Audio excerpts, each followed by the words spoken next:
Hello students. आज हम ninth class में फिफ्थ चैप्टर के बेसिक बच गए थे, वो पढ़ेंगे।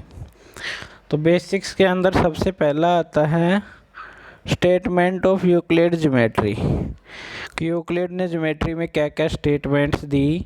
तो उन्होंने फर्स्ट स्टेटमेंट दिए, point is that which has no part, यानी कि एक पॉइंट क्या होता है, पॉइंट का कोई पार्ट नहीं होता, यानी कि उसकी कोई लेंथ ब्रेथ है या कोई एरिया नहीं होता, तो वो क्या कहलाता है, अपना पॉइंट कहलाता है। ठीक है भाई। Second statement the, A line is breathless length, यानी कि कोई भी लाइन होती है उसकी ब्रेथ नहीं होती है, यानी कि उसमें सिर्फ लेंथ होती है। The ends of a line are points, और अगर कोई लाइन है और उसके एंड होते हैं तो वो पॉइंट्स होते हैं। ये स्टेटमेंट थी उसकी उनकी थर्ड। फोर्थ स्टेटमेंट में क्या कह रहे हैं, a straight line is a line which lines evenly with the points on itself. एक स्ट्रेट लाइन क्या होती है, एक लाइन होती है जिसके ऊपर क्या होते हैं, बहुत सारे एक ही सीधे पॉइंट्स होते हैं, और उन पॉइंट्स को मिला के क्या बनती है भाई, एक स्ट्रेट लाइन बनती है। A surface is that which has length and breadth only, और हम सरफेस सतह किसको कहेंगे, जिसकी लंबाई और चौड़ाई होगी तो वो क्या कहलाएगी, सरफेस कहलाएगा। The edge of a surface are lines, और जो एक सरफेस के एज होते हैं, वो किनारे होते हैं, वो क्या होती हैं भाई, लाइन्स होती हैं। A plane surface is a surface which lies evenly with the straight line on itself, और सरफेस होता है उसके ऊपर क्या होती हैं भाई, स्ट्रेट लाइंस होती हैं, या स्ट्रेट लाइंस को मिला के ही क्या बनता है, अपना सरफेस बनता है। यूक्लिड्स एक्सियोम्स, अब यूक्लिड के एक्सियोम्स हैं क्या है, वो things which are equal to same thing are equal, यानी कि जब दो कोई वस्तुएं एक वस्तु के बराबर हैं तो आपस में क्या होंगी भाई, बराबर होंगी।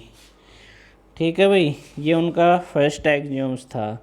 सेकंड में क्या कह रहे हैं, if equals are added to equal the wholes are equal.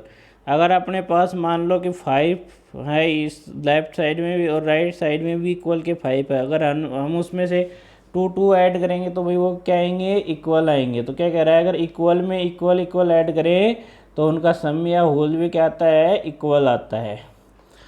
If equal are subtracted from equal the remainders are equal, अगर हम इक्वल में से इक्वल ही माइनस करें तो क्या होगा, जो रिमाइंडर बचेगा अपना वो भी क्या होगा भाई, इक्वल ही आएगा।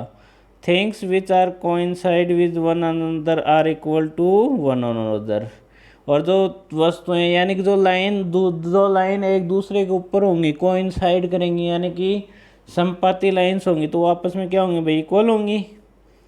तो things which are coincide with which other are equal to one another.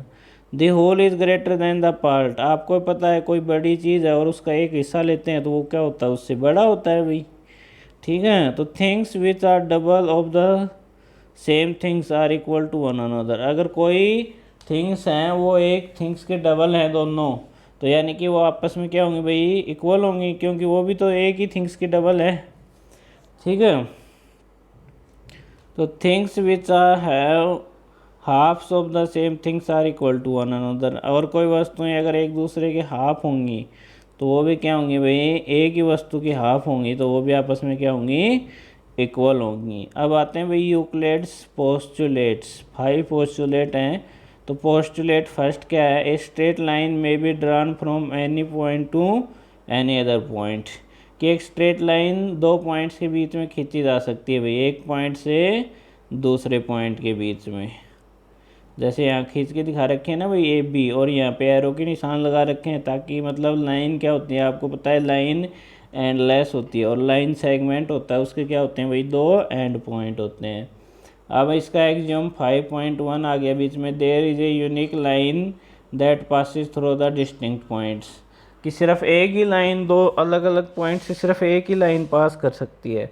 अगर सिंगल पॉइंट से अगर लाइन पास करनी है तो वो इनफाइनाइटली मैनी हो सकती हैं, लेकिन अगर 2 पॉइंट से अगर कोई लाइन पास करेगी तो वो सिर्फ एक ही लाइन पास कर सकती है। अब पोस्टुलेट सेकंड में क्या कर रहा है, ए terminating line can be produced infinitely. Terminating होती है भाई आगे बढ़ती हुई लाइन, तो जिसके दोनों तरफ एरो हैं वो लाइन आप इनफाइनाइटली बढ़ा सकते हो। पोस्टुलेट थर्ड में क्या कर रहा है, circle can be drawn with any centre and any radius. अब आपको पता है एक सर्कल है, आप उसको किसी भी पॉइंट से और किसी भी रेडियस का खींच सकते हो, ठीक है। पोस्टुलेट 4 में कह रहा है all right angles are equal to one another. अब आपको पता है सभी 90 डिग्री के एंगल होंगे तो वो एक दूसरे के क्या होंगे भाई, इक्वल होंगे। पोस्टुलेट 5 में क्या कह रहा है, if a straight line falling on two straight lines make that interior angle on the same side of it taken together less than two right angles।